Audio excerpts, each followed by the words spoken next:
Nah, ini materi kita malam ini, ontologi desain. Jadi, seperti yang saya bilang tadi, kita akan belajar tentang ontologi, epistemologi, dan aksiologi dalam 3 minggu ke depan. Kita akan mulai dari ontologi desain. Nah, saya akan mulai dari sedikit refreshing ya, sedikit penyegaran tentang apa itu ontologi. Jadi, mudah-mudahan teman-teman masih ingat ontologi itu apa? Ingat nggak? Saya biasanya mulai Ilmu dari, yang ada, Pak. oke. Saya biasanya mulai dari etimologinya ya. Tadi ada yang menjawab ilmu tentang ada. Jadi kurang lebih ya gagasan dasarnya itu. On atau ontos artinya ada, logos itu artinya ilmu atau akal. Jadi ilmu tentang ada. Maksudnya apa? Maksudnya adalah kita dalam ontologi itu berusaha untuk memahami, berusaha untuk menyelidiki ada atau hakikat dari segala sesuatu. Jadi ini poinnya. Kita ingin tahu hakikat atau ada dari apapun itu gitu, yang sedang jadi objek kajian kita. Makanya yang ingin kita kita kejar di sini itu adalah sifat yang paling mendasar, karakteristik yang wajib dimiliki oleh sesuatu gitu ya. Jadi kalau kita ngomongin tentang ontologi kucing ya, sifat dasar dari seekor kucing itu apa itu? Karakteristik dasar apa yang nggak boleh nggak ada di dalam seekor kucing? Itu yang coba kita pelajari. Nah, karena kita ingin tahu karakter dasarnya, maka pertanyaan utama yang coba kita dekati di dalam ontologi itu adalah apa. Jadi apa itu sesuatu gitu ya. Kalau kita ingin tahu tentang seekor kucing ya apa itu kucing. Kalau kita ingin tahu tentang handphone, apa itu handphone. Kalau kita ingin tahu tentang desain, apa itu desain. Nah, jadi kita akan belajar ontologi desain. Oleh karena itu, pertanyaan dasar yang ingin kita kejar di sini adalah apa itu desain. Kurang lebih itu. Nah, ini kalau kita lihat, mungkin kalau nanti teman-teman buka KBBI, Kamus Besar Bahasa Indonesia, cari tahu tentang arti kata ontologi, mungkin ini yang akan teman-teman dapat ya. Ini saya kutip dari KBBI edisi kelima. Di KBBI mungkin dicantumkan bahwa definisi ontologi adalah cabang ilmu filsafat yang berhubungan dengan hakikat hidup.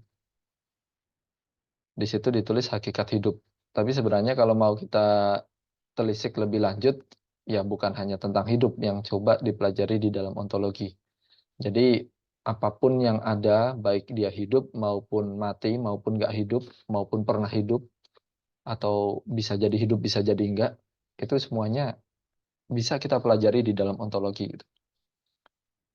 Jadi apa itu yang perlu diperhatikan.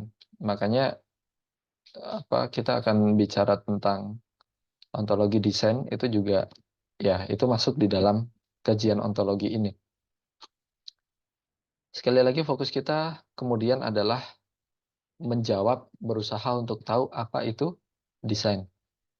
Kita akan mulai dulu dari desain secara umum. Nanti mudah-mudahan dari situ kita akan paham juga desain komunikasi visual secara khusus gitu. Jadi setelah kita tahu desain secara umum seperti apa, nah di dalam desain yang umum itu ada macam-macam lagi apa cabangnya, termasuk salah satunya adalah DKV, desain komunikasi visual.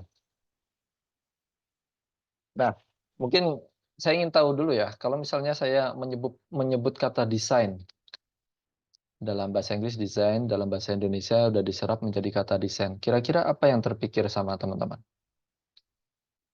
Apa yang muncul pertama kali dalam pikiran kita? Merancang, Pak. Merancang, merancang, rancangan. Apa lagi? Merancang, rancangan. Apa bedanya merancang sama rancangan? Kalau merancang itu proses awalnya, Pak. Sedangkan rancangan itu udah jadinya, Pak. Udah jadinya, produknya. Oke, kalau kita lihat, ya sekarang udah diserap ya bahasa desain, diserap dalam bahasa Indonesia desain. Tapi kalau kita cari padanan yang dari kata akar kata bahasa Indonesianya itu kurang lebih ya desain itu rancang. Kata dasarnya rancang. Tapi kita tahu kata dasar rancang ini bisa diartikan sebagai merancang, bisa juga jadi rancangan. Jadi kalau merancang, betul tadi dibilang merancang itu proses kegiatan. Ini merupakan kata kerjanya. Jadi kegiatan merancang gitu ya, kegiatan rancang.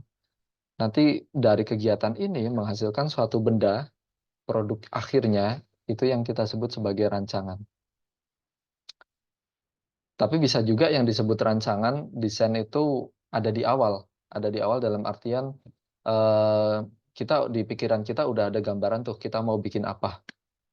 Misalnya di dalam pikiran kita udah membayangkan, oh saya mau bikin gambar ada orang berdiri di samping seekor kucing, lalu kucingnya bawa payung misalnya.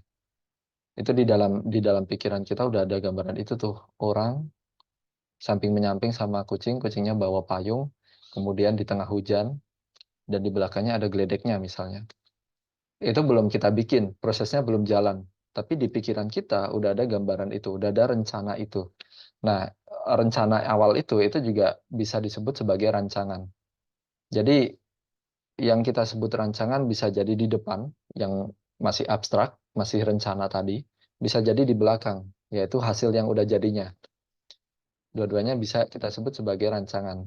Tapi mau di depan mau ataupun di belakang, dua-duanya itu merupakan kata benda, merupakan rancangan gitu ya.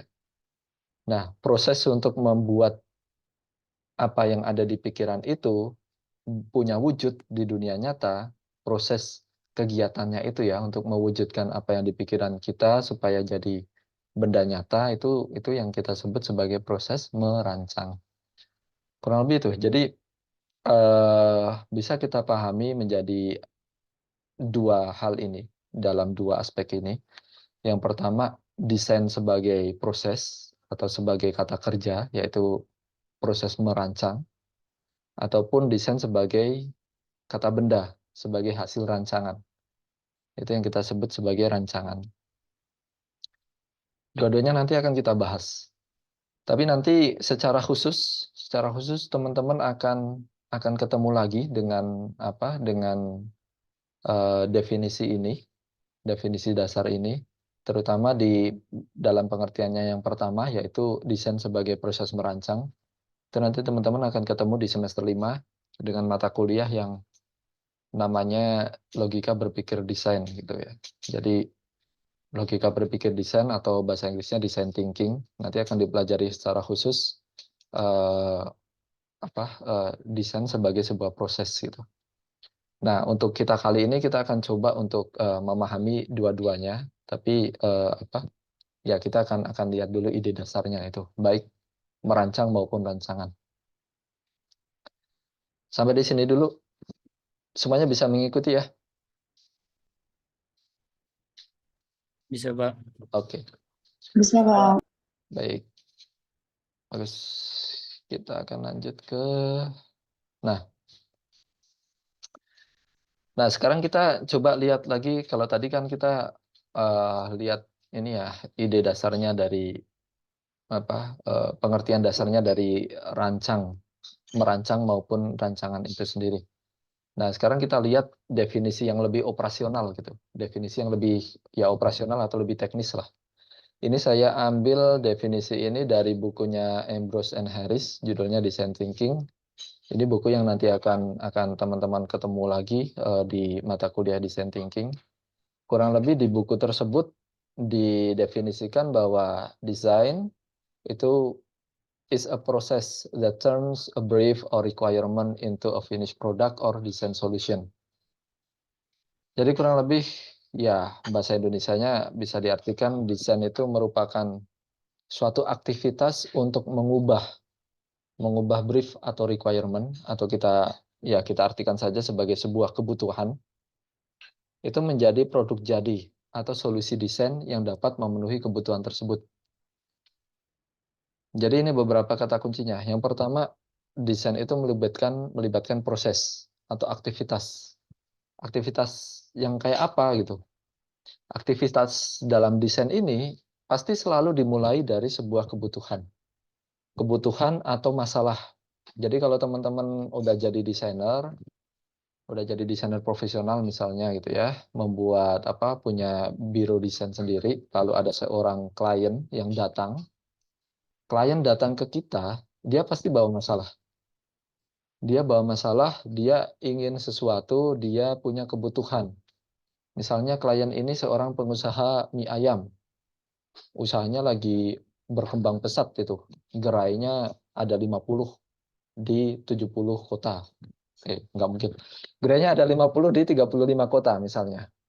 Ada 50 di 35 kota. Karena gerainya udah cukup banyak, dia udah cukup dikenal, dia datang ke kita,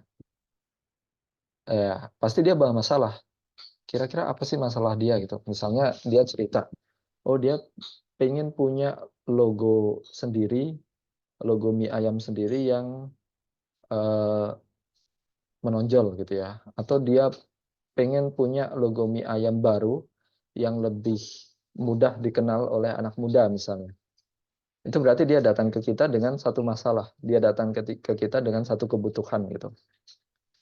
Nah, kemudian diceritakan kebutuhannya apa, masalahnya apa. Kita sebagai desainer, kita berusaha membantu supaya masalah atau kebutuhan itu terjawab, terpenuhi gitu ya. Ya, karena kita desainer ya kita membantunya tentu saja dengan kerja desain. Oke, kita tahu pengusaha mie ayam ini pengen desain yang dekat dengan anak muda. Nah, dengan pengetahuan desain kita mulailah bikin rancangan-rancangan, kita mulai mendesain logonya apa segala macam, sampai nanti akhirnya jadi logo mie ayam yang dimau gitu ya, mie ayam yang diinginkan. Nah, karena klien kita datang dengan masalah, maka logo yang kita desain tadi, hasil kerja kita tadi itu harus bisa menjawab masalah itu gitu. Dalam contoh tadi misalnya masalah si klien apa? Masalahnya, oh dia pengen satu logo mie ayam yang dekat dengan anak muda. Maka logo yang kita bikin itu juga harus bisa mendekatkan produk dia dengan segmen anak muda gitu. Jadi logo kita itu juga harus bisa membawa produk mie ayam ini ke kalangan anak muda. Jadi gambarannya kurang lebih seperti itu. Yang namanya desain itu pasti selalu berawal dari masalah, kemudian masalah itu kita kerjakan, ada proses mendesain di situ, sampai nanti menghasilkan satu produk desain atau karya desain. Nah, produk atau karya ini harus bisa menjawab masalah tadi. Dengan demikian dia harus bisa memberikan solusi. Itu kurang lebih keseluruhan dari yang namanya merancang atau desain sebagai sebuah proses. Nah, dari sini kita bisa melihat bahwa proses ini pun melibatkan dua macam proses gitu ya. Yang pertama yang saya sebut sebagai proses kreatif. Jadi proses kreatif itu proses mengubah atau mencipta. Jadi eh, kalau kita misalnya jadi seorang desainer baju misalnya, kita jadi desainer pakaian. Di situ ada proses mencipta, ada proses mengubah kain menjadi pakaian, mengubah kain menjadi jadi kemeja misalnya, atau jadi gaun, atau jadi celana misalnya gitu ya. Jadi ada proses mengubah di situ, ada proses kreatif di situ. Tapi sekaligus yang namanya desain itu juga di dalamnya ada proses ekonomis. Ekonomi itu kan artinya memenuhi kebutuhan ya. Kita menjalankan kegiatan ekonomi itu adalah kegiatan yang kita lakukan untuk memenuhi kebutuhan kita. Jadi dalam mendesain pun seperti itu. Kita bukan sekedar mencipta benda atau mencipta karya, tapi karya itu pun harus bisa memenuhi kebutuhan tertentu. Makanya prosesnya selain proses kreatif, dia juga proses ekonomis gitu. Inilah yang kemudian nanti akan membedakan antara desain dan seni. Dalam artian seni murni, seni rupa murni atau fine arts. Kita akan lihat nanti bedanya seperti apa. Tapi kurang lebih ide dasarnya itu dulu. Sampai di sini semuanya bisa mengikuti? Ada pertanyaan dulu atau enggak?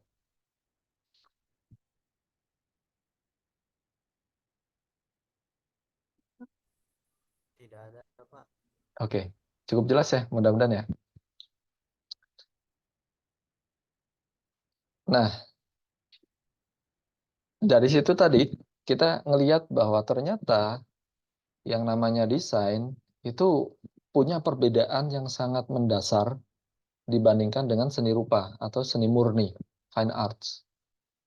Mungkin kalau selama ini teman-teman belajar desain itu belajar nirmana, belajar gambar, belajar warna, belajar bentuk segala macam gitu ya. Ada banyak mata kuliah yang mengharuskan teman-teman buat gambar atau buat bikin karya tertentu. Banyak mungkin yang sangat sangat dekat dengan berkesenian, dengan proses seni gitu. Teman-teman pasti udah mengalami itu gitu. Disuruh bikin ilustrasi atau gambar atau lukisan atau ya mungkin bikin bentuk-bentuk apa gitu ya kalau belajar nirmana gitu. Bahkan bentuk itu bisa jadi juga nggak harus ada maknanya, nggak harus ada fungsinya. Jadi prosesnya itu sangat dekat dengan seni murni. Nah, pada bagian itu yang saya bilang tadi, proses kreatif. Kita sedang mencoba mengembangkan proses proses kreatif kita, kreativitas kita. Tapi di dalam desain itu nggak cukup cuma sampai di situ. Karena karya desain itu harus punya fungsi. Jadi apa yang kita bikin itu nggak cukup sekedar bagus, nggak cukup sekedar indah, sekedar menarik, sekedar berkesan, tapi dia harus punya fungsi tertentu gitu. Itu kalau desain. Beda dengan seni rupa murni. Saya kasih ilustrasi begini.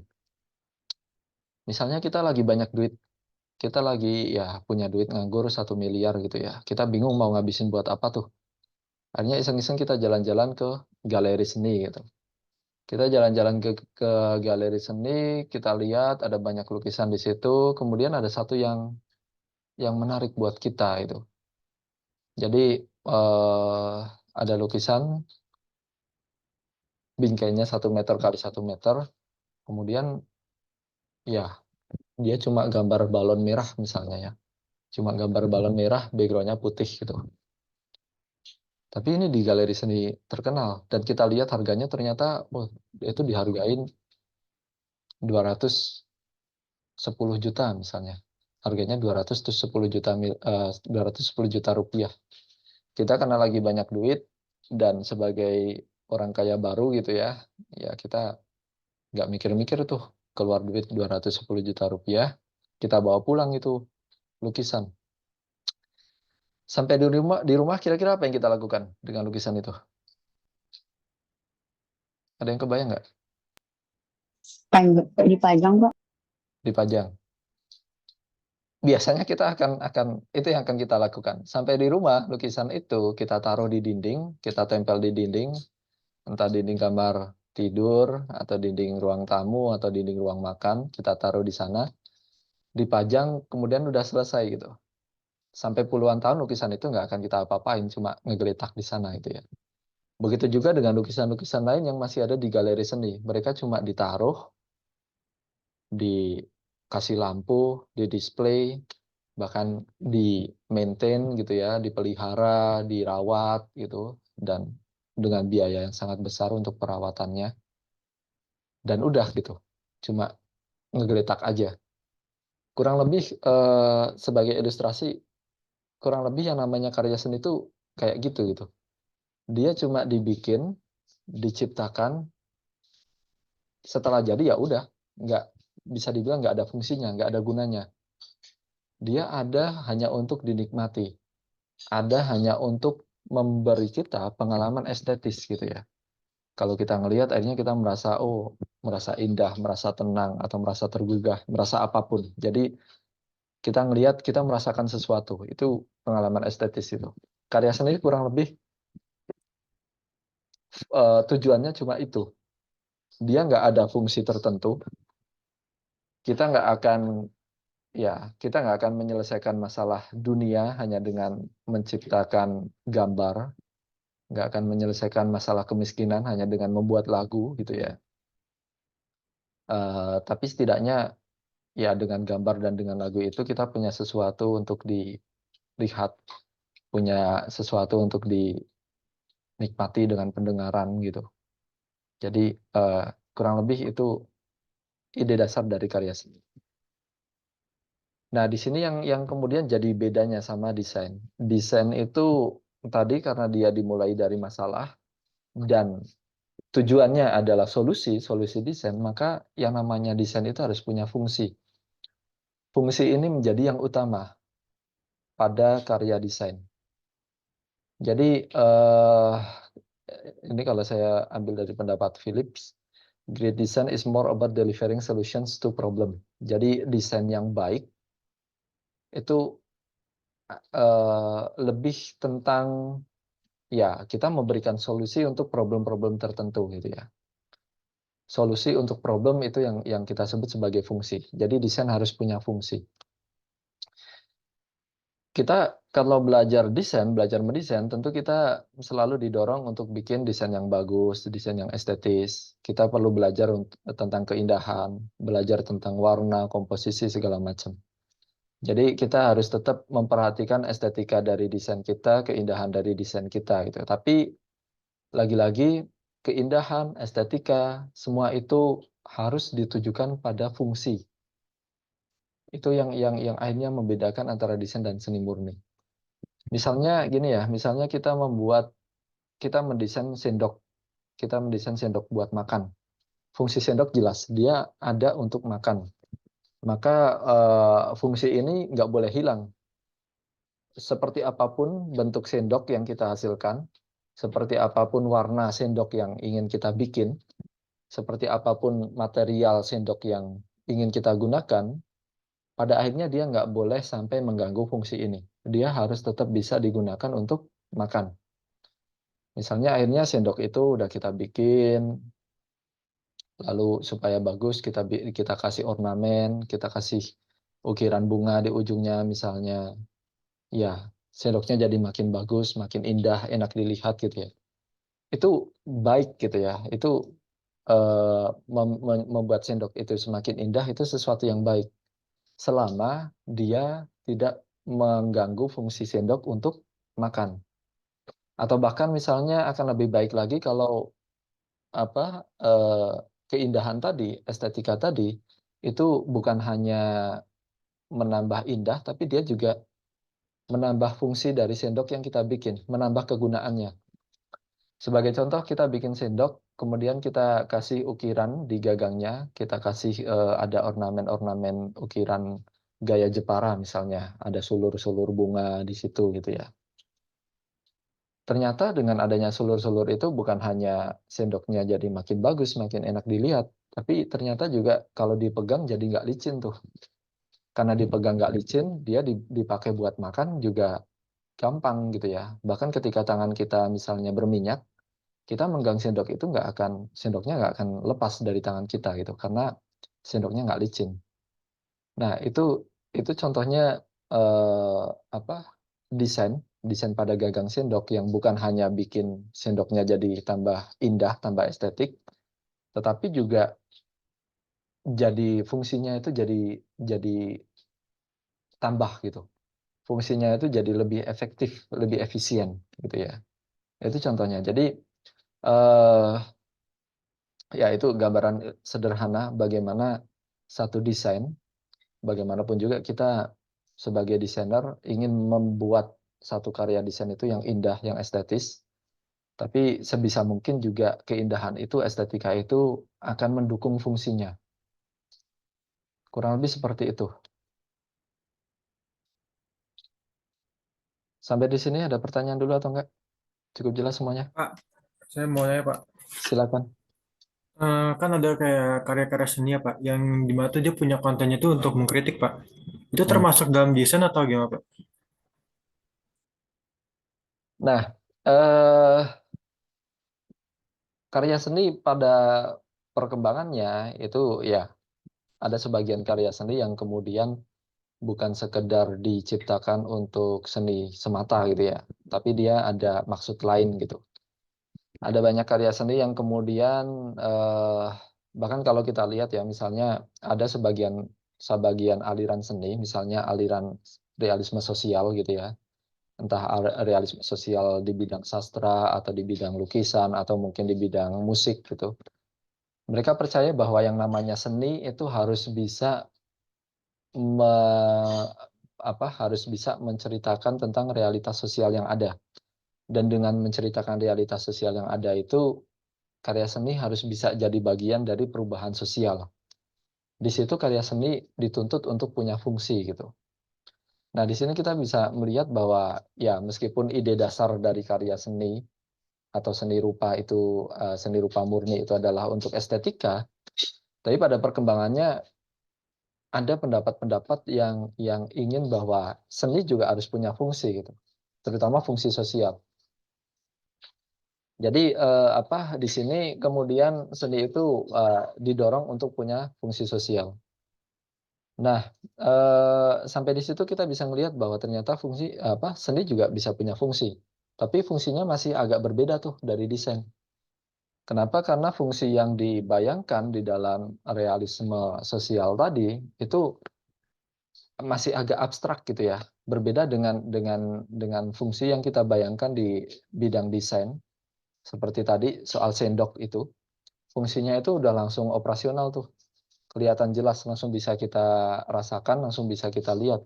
Oh, sendok fungsinya buat makan.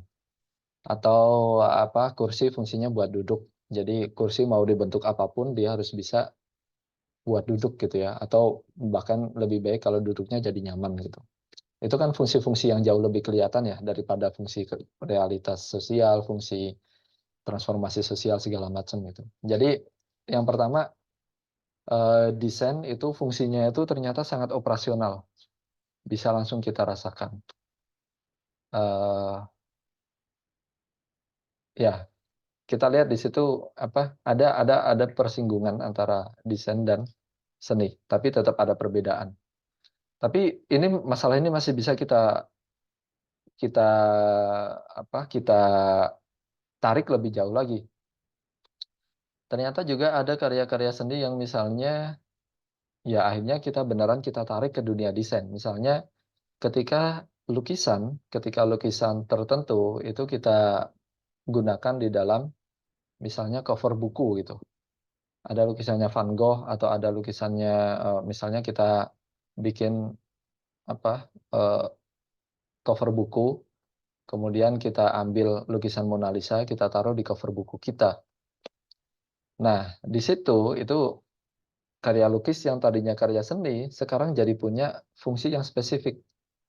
Fungsi sebagai cover buku ya salah satunya ya untuk ini ya menghadirkan untuk menggambarkan isi buku itu gitu.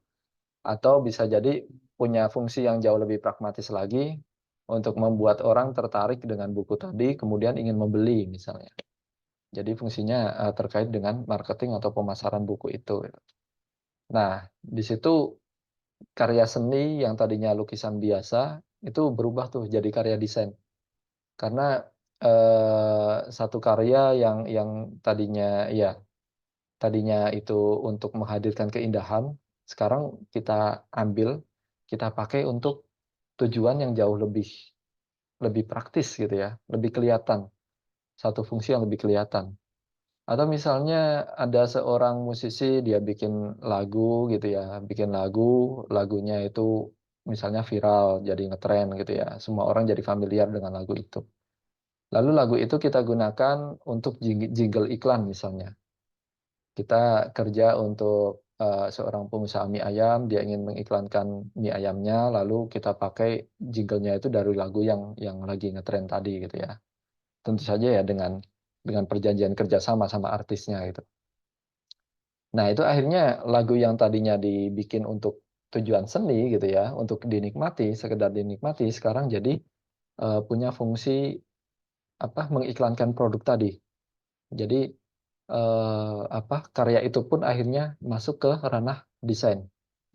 Jadi yang ingin saya katakan di sini ya ada banyak area di mana desain dan seni itu beririsan, ada kalanya juga karya-karya dari dunia seni itu kemudian masuk ke ranah desain, atau sebaliknya mungkin desain-desain yang mungkin kayak poster-poster film tahun 50-an, 60-an, itu kemudian ada sebagian yang dimuseumkan gitu ya, dimuseumkan, ditaruh di galeri gitu untuk bagian dari sejarah film misalnya. Itu akhirnya mereka yang tadinya murni desain poster untuk promosi film akhirnya masuk ke galeri dan dinikmati lebih sebagai karya seni gitu. Itu juga ada gitu. Jadi ada irisan-irisan antara dua hal ini, dan kadang juga karya-karya seni maupun karya-karya desain itu bolak-balik gitu ya, pindah ranah gitu dari desain ke seni, dari seni ke desain, itu juga sangat mungkin. Jadi di situ dua-duanya banyak berhubungan, tapi yang jelas kita masih bisa ngelihat ada perbedaan ide dasar yang tetap kelihatan gitu. Ide dasar tadi ya tentang fungsi, dan di desain itu, di ranah desain fungsinya itu sangat spesifik. Fungsi itu selalu fungsi yang sangat praktis, sangat spesifik, bukan fungsi-fungsi yang abstrak seperti di realisme sosial gitu. Itu kurang lebih cukup kejawab nggak kira-kira?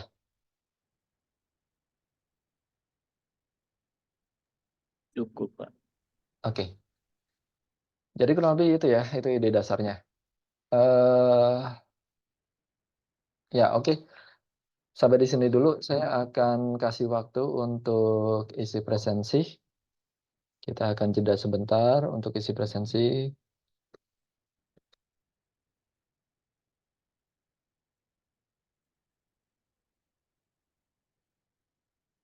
Baik, link presensi udah saya taruh di kolom chat. Silakan dibuka dulu kolom chatnya.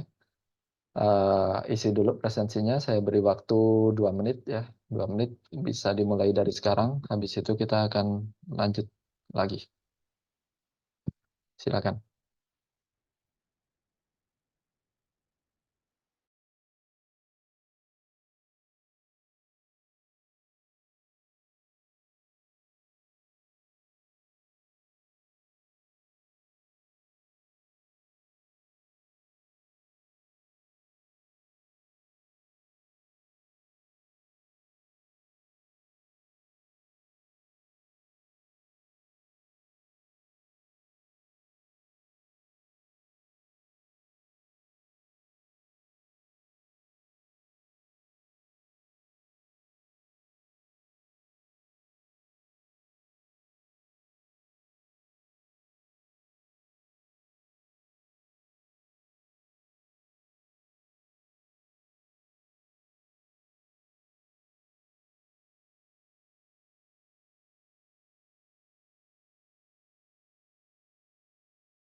Baik, udah selesai ngisi presensinya semua?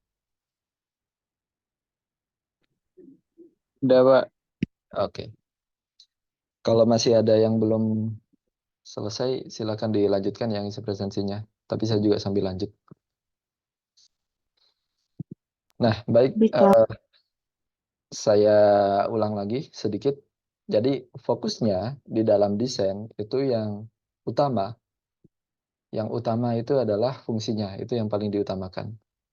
Perkara bagus atau tidak, atau mungkin komposisi apa segala macam, estetikanya segala macam itu semuanya harus diarahkan ke fungsi ini, harus bisa mendukung fungsi. Makanya juga kalau misalnya kita bikin desain poster atau desain infografis atau mungkin desain ilustrasi gitu ya. Ya, boleh bikin desain yang bagus gitu. Tapi sebagus apapun itu kalau misalnya dia mengganggu fungsinya ya itu sebagai desain itu nggak bagus gitu ya. Mungkin sebagai karya, sebagai bahkan mungkin juga sebagai seni gitu ya, itu mungkin bagus gitu. Tapi kalau fungsinya itu terganggu ya dia sebagai desain kurang bagus gitu. Jadi itu. Nah, kemudian yang perlu kita perhatikan juga di sini, ketika kita udah bikin satu karya desain, udah ada wujudnya, karyanya itu udah jadi, tentu karya itu ada bukan hanya untuk kita sendiri gitu. Jadi karya desain itu ada ya pasti bukan hanya untuk kita, bukan hanya untuk desainernya gitu ya. Bukan hanya untuk klien kita. Misalnya tadi kita akhirnya setelah bikin logo mie ayam, kita diminta untuk merancang iklannya, iklan dalam bentuk misalnya e-poster gitu ya, poster digital buat ditaruh di Instagram misalnya. Nah, akhirnya kita bikin poster digital itu, kemudian kita taruh di Instagram. Jadi bendanya itu poster digital tadi. Setelah ditaruh di Instagram, akhirnya poster itu bukan hanya berinteraksi dengan kita sebagai desainer, bukan hanya dinikmati oleh klien kita, tapi tentunya juga klien kita ingin supaya poster tadi itu dinikmati oleh orang sebanyak-banyaknya gitu. Oleh pengguna Instagram sebanyak-banyaknya. Mereka bisa mengapresiasi, mereka bisa menyukai poster tadi gitu ya, poster mie ayam tadi gitu. Bahkan bukan hanya sekedar mengapresiasi, menyukai, diharapkan juga dengan melihat poster itu, akhirnya orang-orang ingin beli mie ayamnya. Jadi datang ke gerai mie ayam, kemudian beli mie ayam tadi gitu. Nah, di sini kita bisa lihat bahwa karya desain yang kita hasilkan itu kemudian bukan hanya dia menjadi benda tertentu, nggak sekedar dia jadi sebuah karya, tapi dia juga jadi bagian dari interaksi sosial kita. Karena ada poster tadi, akhirnya kita punya interaksi sosial sama klien kita. Kita nggak secara tidak langsung akhirnya juga berinteraksi dengan audiens kita. Bahkan kemudian dengan adanya poster tadi, audiens kita, sebagian dari audiens kita itu ada yang kemudian datang ke warung mie ayam, kemudian beli mie ayam gitu ya. Sebagian audiens kita akhirnya dia datang sebagai konsumen, akhirnya berinteraksi dengan mie ayam, berinteraksi dengan pegawai yang jualan misalnya. Jadi itu contoh-contohnya. Atau misalnya kemudian satu orang yang lihat poster tadi kemudian cerita misalnya sama teman-temannya gitu. Tadi gue lihat ada poster bagus nih, kayaknya ada warung mie ayam baru di sana di tikungan jalan gitu misalnya ya. Yuk kita ke sana gitu. Kemudian dari situ sambil makan mie ayam eh, orang-orang ini yang kebetulan adalah mahasiswa di kafe misalnya ngobrolin posternya gitu ya. Oh ini posternya tuh bagus sih gitu kan. Enak pula mie ayamnya gitu. Pas sama gambaran mie ayamnya tuh pas gitu misalnya. Jadi ngobrolin poster tadi. Nah, di situ kita bisa lihat bahwa ternyata karya desain yang kita hasilkan meskipun mungkin sederhana, cuma sebuah poster mie ayam gitu ya. Itu kemudian jadi bagian dari interaksi dan relasi sosial yang mungkin nggak sepenuhnya kita bayangkan sebelumnya gitu. Jadi dari poster tadi kita jadi berinteraksi, punya relasi sosial dengan klien kita. Secara nggak langsung kita juga berrelasi sosial, berinteraksi dengan audiens kita, bahkan audiens kita pun di antara mereka juga jadi berinteraksi satu sama lain, ngobrolin poster kita misalnya gitu ya. Nah, setelah desain ini jadi, dia jadi bagian dari dunia sosial kita. Dia jadi bagian dari dunia dunia sosial, dari kehidupan bermasyarakat kita gitu. Ini yang kemudian dalam slide ini saya katakan bahwa karya desain itu kemudian dia nggak berhenti menjadi benda material semata. Dia nggak berhenti hanya sekedar jadi sebuah benda gitu ya, tapi dia jadi benda material sosial. Jadi benda yang bukan hanya punya materi, bukan hanya punya wujud, tapi dia juga menjadi bagian dari kehidupan sosial kita. Nah, itu juga yang kemudian jadi jadi poin penting gitu ya di dalam, khususnya di dalam DKV. Ingat, kita DKV ini desain komunikasi visual. Jadi desain yang kita rancang untuk apa? Untuk menjadi bagian dari komunikasi kita gitu, dengan orang lain gitu. Jadi dengan desain ini kita kemudian berkomunikasi dengan khalayak, kita kemudian menyampaikan pesan dan khalayak kita pun menerima pesan gitu ya. Dengan desain ini kemudian kita juga nggak hidup sendirian gitu. Jadi kita hidup dengan orang lain. Makanya karya desain, benda desain itu kemudian kita selalu sebut sebagai benda material sosial, bukan sekedar benda material semata. Sampai di sini semuanya cukup paham ya? Paham, Pak. Paham, Oke, Pak. baik. Nah, dari situ kita bisa lihat bahwa yang namanya karya desain itu seperti diagram ini ya. Karya desain itu selalu dia hadir di dalam interaksi orang-orang yang berbeda gitu. Minimal yang selalu hadir dalam sebuah karya desain itu minimal itu adalah klien yang minta didesainkan, kemudian perancang atau desainer yang bikin karya tadi, sama publik atau khalayak atau audiens, orang-orang luas yang yang melihat atau berjumpa dengan karya desain kita itu. Semuanya ini terhubung gitu ya, terhubung melalui karya desain kita. Itu yang disebut sebagai benda material sosial. Ya kurang lebih itu. Jadi kalau kita lihat secara panjang lebar gitu ya. Jadi apa itu desain gitu? Ya, kita mulai dari hal yang pengertian yang sederhana tadi, bahwa desain itu proses untuk mengubah sesuatu gitu ya, mengubah sesuatu yang dimulai dari masalah diakhiri dengan solusi.